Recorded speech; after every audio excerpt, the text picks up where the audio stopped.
তৈরি করার পরে আল্লাহ পাক রব্বুল আলামিন ওনার পিঠের উপরে হাত মুছে দিলেন।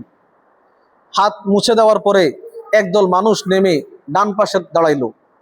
আবার আদম আলাইহিস সালামের পিঠে আল্লাহ পাক হাত মুছলেন, একদল মানুষ নামলো বাম পাশে দাঁড়াইলো। হাদিসের কিতাবে আসছে, যারা ডান পাশে দাঁড়াইছিল তারা হলো জান্নাতি, যারা বাম পাশে দাঁড়াইছিল তারা হলো জাহান্নামী। আমাদের মধ্য থেকে কে জান্নাতি কে জাহান্নামী এটা আমাদের জানা নাই। তবে যার কদম, যার চলা, যার বলা, যার জীবন নেককারদের দিকে চলে, সে জান্নাতে যাবে। আমাদের এই জায়গা থেকে ফরিদগঞ্জের রাস্তা কোন দিকে এটা আমাদের জানা। যেই ব্যক্তি ওই দিকে হাঁটবে সে যাবে ফরিদগঞ্জে, যে উল্টা দিকে হাঁটবে সে যাবে অন্য এলাকায়। ঠিক তেমনিভাবে দুনিয়ার হায়াতে মানুষ যেভাবে চলবে তার গন্তব্য সেদিকে যাবে। আমরা জানি না আমাদের কার কি হায়াতে আছে, কিন্তু যদি আমরা প্রতিটা কদম কদম জান্নাতের পথে চলতে পারি, আমাদের গুনাহ হয়ে যাবে, আমরা তওবা করব। আমাদের শরীর নাপাক হবে, আমরা গোসল করব। আমাদের অজু ভেঙে যাবে, আমরা অজু করব। আমাদের গুনাহ হয়ে যাবে, আমরা তওবা করব। কাউকে কষ্ট দিয়ে ফেলছি, ক্ষমা চায় নিব। কোনো ভুল করে ফেলছি, ভুল থেকে ফিরে আসব।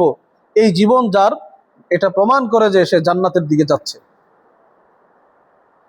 আর যার জীবন তার বিপরীত, বারবার ভুল করে, ভুলের উপর অবিচল থাকে, ফিরে আসে না, দিন দিন খারাপের দিকে যাচ্ছে, তার রাস্তা জাহান্নামের দিকে।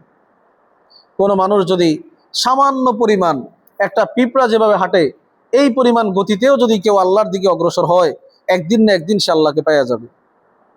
এজন্যে আমাদের উচিত আমাদের জীবনকে নিগরানি করা, পর্যবেক্ষণ করা। আমরা আমাদের ঘর বাড়ি, সংসার, ভবিষ্যৎ এইগুলা নিয়ে অনেক চিন্তিত। নির্মাণ একের পর এক হইতেছে, সারা দেশে ভবন নির্মাণ হইতেছে, সম্পদ ক্রয় করতেছে, মানুষ একের পর এক ধনী হইতেছে। এটা যেমন মানুষের একটা সাধনা, ঠিক তার জীবনকে পরকালমুখী করার লাইনেও তাকে একটা সাধনা করতে হবে, যেন ওই জীবনটা আল্লাহর কাছে আসামি হয়ে যাইতে না হয়। দুনিয়ার মানুষের কাছে আসামি হইতে হবে, এজন্য কত ভয় মানুষের, কত সাবধানতা, কত নিয়ম নীতি আমরা মানি, কিন্তু আল্লাহর কাছে আসামি হইতে হবে। এই ভয়ে আমাদের কিছু ইবাদত বন্দেগী করা, আমাদের কিছু নেক আমল করা, আমাদের গুনাহের জীবন থেকে সরে আসার এই সিদ্ধান্ত আমাদের নিতে পারলে আমরা জান্নাতে যেতে পারবো, আমরা আল্লাহকে খুশি করতে পারবো, আমরা সুখী হইতে পারবো। আল্লাহ পাক রব্বুল আলামিন নিজ কুদরতে দুনিয়ার হায়াতে আমাদেরকে পুরস্কৃত হওয়ার মতো জীবন গঠন করার তৌফিক দান করেন।